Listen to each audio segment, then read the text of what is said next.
Olá, somos da turma de Mecatrônica 2 do IFPE Campus Caruaru e iremos apresentar um trabalho orientado pelo professor Fernando Araújo com o tema Equilíbrio Estático e a demonstração O Palito que Sustenta a Garrafa.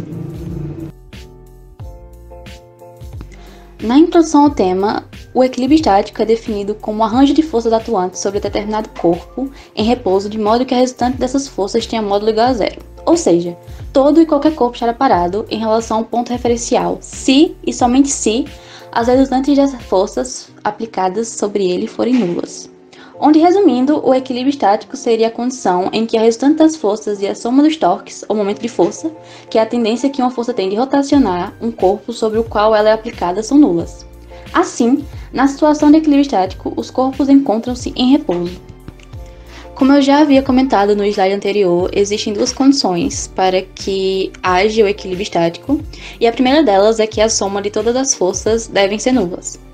Temos como exemplo essa caixa ao lado, onde atuam 4 forças sobre elas. Nas forças verticais temos peso para baixo e a força normal para cima, e nas horizontais temos uma força F para a direita e uma força de atrito para a esquerda.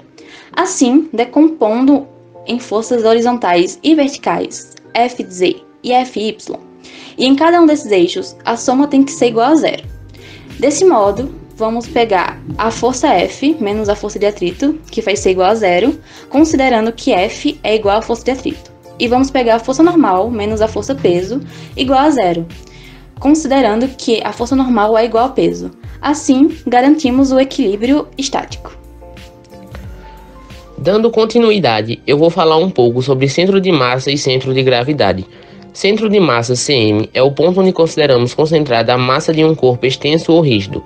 Pode estar localizada tanto no interior ou no exterior do corpo, a depender da sua forma.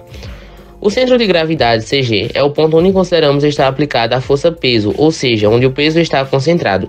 Para os corpos uniformes e homogêneos, o centro de gravidade coincide com o centro de massa e estão sobre o eixo de simetria, centro geométrico. A estabilidade do sistema é mantida enquanto a linha vertical que passa pelo seu CM ou CG não deixar de passar pela sua base. Quanto maior for a base de sustentação, maior será o equilíbrio. Abaixo temos algumas imagens demonstrando a localização do CM e CG de alguns corpos. Agora, eu vou caracterizar os tipos de equilíbrio estático. Se o corpo estiver sujeito a um ponto de apoio, para que ele fique em equilíbrio é necessário que o centro de gravidade CG esteja na linha vertical do ponto de apoio do corpo. Podemos ter 3 situações, quando o corpo é ligeiramente afastado da sua posição de equilíbrio e então abandonado. 1. Equilíbrio instável. O corpo não retorna à posição inicial depois de deslocado. Se um objeto, após ser afastado de sua posição de equilíbrio, continuar afastando-se cada vez mais, dizemos que o equilíbrio é do tipo instável. Isso acontece com corpos que possuem seu centro de massa acima do ponto onde estão suspensos. 2. Equilíbrio estável. O corpo retorna à posição inicial depois de deslocado. Se um objeto, após ser afastado de sua posição de equilíbrio, retornar a ela, dizemos que há equilíbrio estável. Corpos em equilíbrio estável, após serem retirados de sua posição inicial, têm o centro de massa ou centro de gravidade alterado para posições superiores. Assim, o torque da força-peso faz com que o objeto retorne à sua posição inicial. 3. Equilíbrio indiferente. O corpo se desloca e permanece em equilíbrio na nova posição. Quando um objeto tem a sua posição alterada e mesmo assim mantém a sua situação de equilíbrio, dizemos que existe o equilíbrio indiferente. Isso ocorre sempre que o ponto de suspensão do corpo coincide com o seu centro de gravidade. Aqui, nós temos alguns exemplos de equilíbrio instável, estável e indiferente. Na imagem abaixo, qualquer força aplicada sobre o elefante pode fazê-lo cair da bola, logo, seu equilíbrio é instável. O equilíbrio do brinquedo João Bobo ou de um simples cone é estável. No caso de uma caneta deitada sobre uma mesa, seu equilíbrio é indiferente, mesmo que haja mudança em sua posição, a situação de equilíbrio será mantida. Por fim, vamos entender o equilíbrio de corpos apoiados e suspensos. Quando o ponto de apoio ou sustentação PS está acima do centro de gravidade CG, o sistema mantém a estabilidade. A terceira imagem demonstra isso.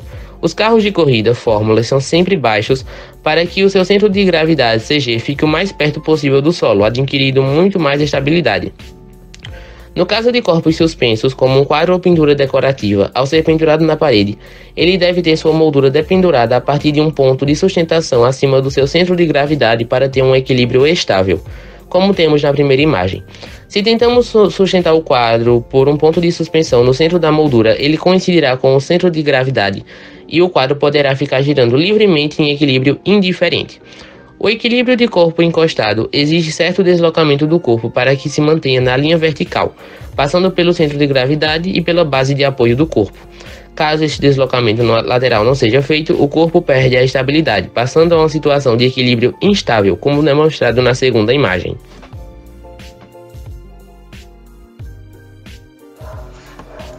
Aristóteles viveu de 384 a 322 a.C.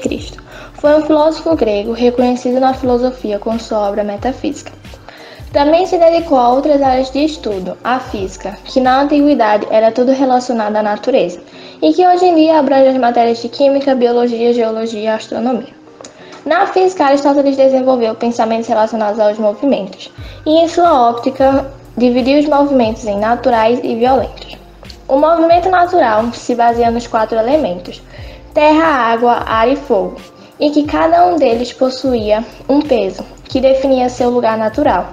A terra era mais pesada que a água, que era mais pesada que o ar, que era mais pesada que o fogo. Para ele, todo objeto era composto por esses elementos, e que quando deslocados de seu lugar natural, se esforçavam para voltar para ele, explicando assim o porquê da pedra, que possui como elemento principal a terra, caía em direção ao chão, e da fumaça subir se misturando com o ar. Dentro dessa análise, Aristóteles afirma que os corpos com peso maiores caem em maior velocidade que os corpos mais leves. O movimento violento, assim definido, quando é causado por empurrões e puxões, ou seja, quando uma força é aplicada sobre o corpo. Para Aristóteles, se aplica uma força maior para a direita sobre o objeto, então vai apresentar velocidade para a direita. O mesmo acontece se essa força maior for para a esquerda, sua velocidade será para a esquerda. Porém, se equilibram duas forças iguais, uma do lado direito e outra do lado esquerdo, o corpo vai apresentar uma velocidade nula, ficando assim em equilíbrio estático. Com essa análise, Aristóteles afirma que só existe velocidade se existir uma força. Quem foi Galileu Galilei? Galileu Galilei foi um matemático, físico, astrônomo e filósofo italiano. Fundamentou cientificamente a teoria heliocêntrica de Copérnico. Desmistificou lendas, estabeleceu princípios e causou uma renovação na história da ciência. Galileu nasceu em Pisa, Itália, no dia 15 de fevereiro de 1564. Era filho de Vincenzo Galilei, um comerciante de lã, e de Giulia Anamati. Ainda criança, Galileu revelou capacidades raras. Após inúmeras experiências feitas com o plano inclinado, Galileu chega ao conceito de inércia. O que é a inércia? A inércia é a propriedade fundamental de todos os corpos que permite que estes resistam a qualquer alteração do seu movimento, e está relacionada com a massa deste. Deste modo, um corpo em repouso permanece em repouso a não ser que sobre ele atue uma força exterior, e um corpo em movimento permanece em movimento retilíneo uniforme a não ser que fique sujeito a uma força exterior. Isaac Newton nasceu em uma pequena aldeia na Inglaterra no dia 4 de janeiro de 1643. Ele nasceu prematuro e órfão de pai. Com 2 anos, quando sua mãe voltou a casar, Isaac foi morar com a sua avó. Ele desde cedo manifestava interesse por atividades manuais e ainda criança fez um moinho de vento e um quadrante solar de pedra. Com 18 anos ele foi aceito no Trinity College da Universidade de Cambridge e passou 4 anos logo recebendo seu grau de bacharel em artes em 1665. Durante esse tempo ele se tornou amigo de um professor chamado Isaac Barron, que estimulou ele a desenvolver as suas aptidões em matemática, o tornando seu assistente. Entre 1665 e 1667, a universidade ficou fechada em consequência de uma epidemia de peste bubônica que assolou a Inglaterra e matou 1/10 da população. Isaac, obviamente, teve que retornar para casa e, nesse período, fez as descobertas mais importantes para a ciência. Em 1667, quando a universidade reabriu, Newton voltou para sua atividade secundária de ensino, mas logo progrediu e, com 26 anos, tornou-se professor de matemática, sucedendo o seu mestre Isaac Barron. Ele também representou a Universidade de Cambridge no parlamento por 2 vezes, de 1689 a 1690 e em 1701. Ele também foi diretor da Casa da Moeda, e nessa época ele fortaleceu a moeda e reergueu o crédito nacional, e por isso, em 1705, a rainha Ana lhe deu o título de Sir, e foi o primeiro cientista a receber essa honraria. Isaac Newton passou o resto de sua vida científica ampliando suas descobertas e dedicou-se à pesquisa de raios luminosos. Newton faleceu em Londres no dia 20 de março de 1727. Seu funeral foi grandioso. Newton foi um importante cientista inglês e foi um dos principais precursores do Iluminismo. Ele elaborou muitas obras que são esplêndidas e nos ajudam até hoje. Temos entre elas a Lei da Gravitação Universal, as 3 leis de Newton, que tem muito a ver com o nosso tema apresentado, como podemos perceber apenas pela introdução. E também temos como exemplo o binômio de Newton, que é outra obra esplêndida. Bom, agora vai ser apresentado a interpretação de equações e as leis. Como dito anteriormente, a interpretação ela será baseada na forma da primeira lei de Newton, que é a lei da inércia, ou seja, todo corpo ele tende a estar em seu estado inicial, seja ele de repouso ou movimento, movimento retilíneo uniforme, e também na segunda lei de Newton, que ela também é conhecida como a força, que ela é igual a massa vezes a aceleração. Nesse slide podemos ver que para resolver uma questão de ponto material é preciso saber os conceitos básicos de trigonometria, que nisso você vai ter que saber o que é um seno, o cosseno e o tangente, que basicamente se resume a seno, o cateto oposto, dividido pela hipotenusa, a cosseno, o cateto adjacente pela hipotenusa, e a tangente, o cateto oposto pelo cateto adjacente. Para resolver diretamente as questões, temos que ter essa trigonometria bem afiada em mente e temos 2 métodos de resolver. O método do polígono ou poligonal, você vai redesenhar as forças que são aplicadas em um objeto na forma de um polígono, como o próprio método diz, e vai trabalhar com essas questões de trigonometria. E é possível ver a resolução no slide. Mas existe outra forma também, que é a decomposição de vetores, onde usaremos um plano cartesiano nos eixos x e no eixo y, que x basicamente será o seno e o eixo y será o cosseno. E lembrando que toda essa decomposição e todo esse método poligonal vai ter que uma força resultante igual a 0, ou seja, uma força nula.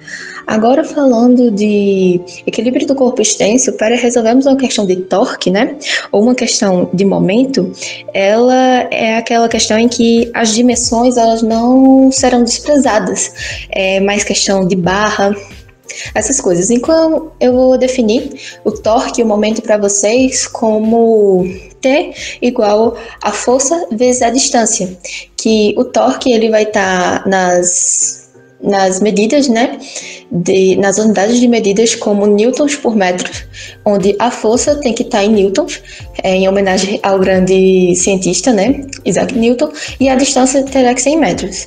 Aqui, nessa última imagem, da imagem de baixo, é um reforço de que tanto a soma das forças, F, tem que ser igual a 0, tanto para Fx, quanto para Fy, quanto para Fz, e a soma dos torques, dos momentos, o T, ele tem que também dar igual a 0, tanto para o torque X, o torque Y e o torque Z.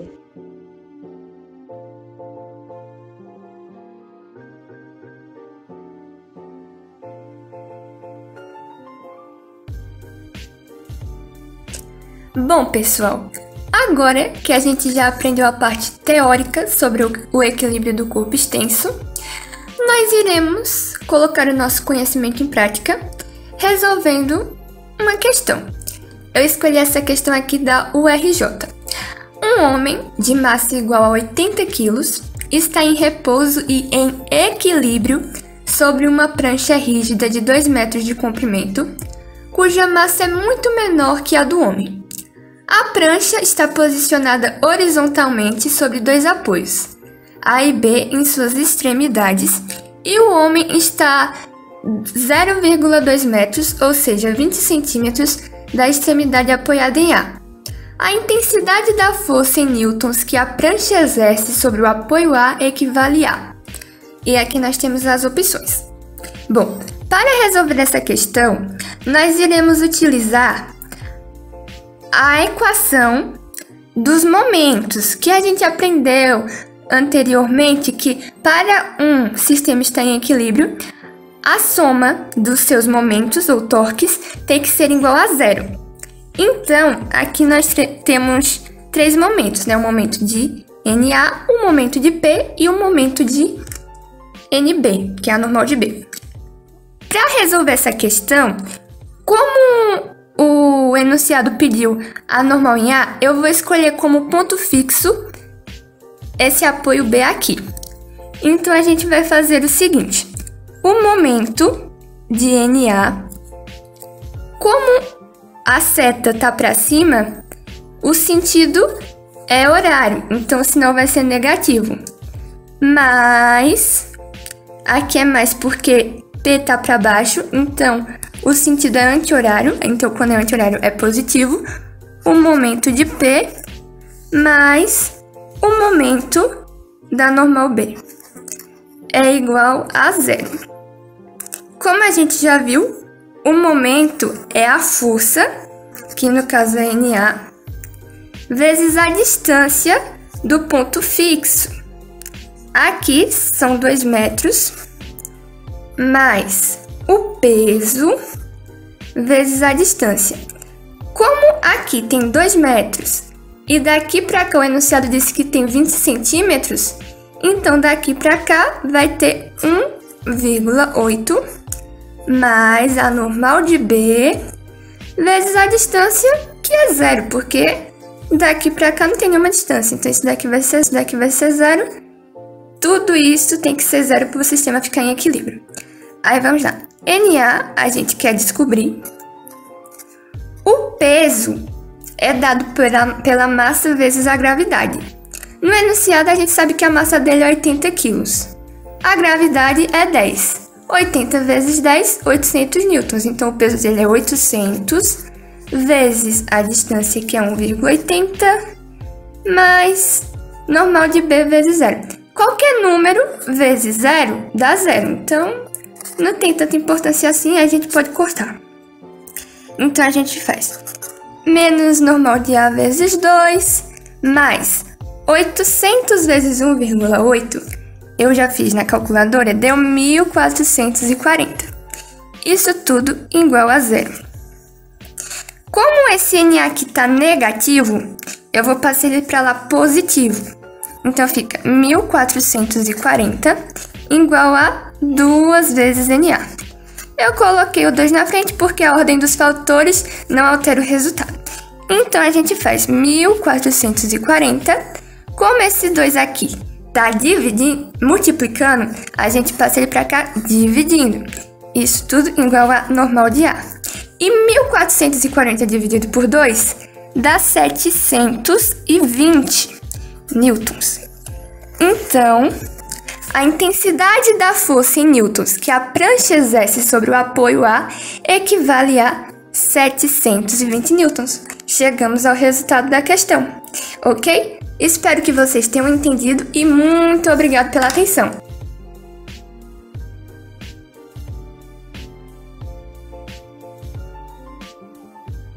E hoje eu vou apresentar uma prática física para o trabalho de geometria física. Para começarmos, vamos precisar de uma garrafa cheia de água, um barbante, 3 palitos de fósforo e algo para fazer peso. Vamos usar outra garrafa de água. Bem, para fazermos a prática, pegamos a garrafa, pegamos um palito, né? Amarramos bem o barbante na garrafa, que é para não soltar, obviamente durante o experimento. Pegamos um dos palitos, colocamos assim, com o peso em cima, pegamos a garrafa, colocamos a garrafa aqui, ó, sobre o palito, ó. O peso é o que vai segurar ela. Daí pegamos outro palito, colocamos assim, atravessado no barbante. Vamos ajustar aqui que ele não está prendendo bem.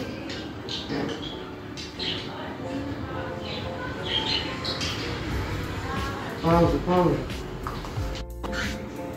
Bem, pessoal, colocamos os palitos assim, dessa forma.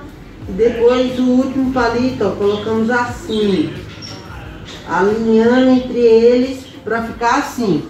E agora vamos ver se a mágica da física vai acontecer. E esse, pessoal, é o resultado. Olha que coisa maravilhosa.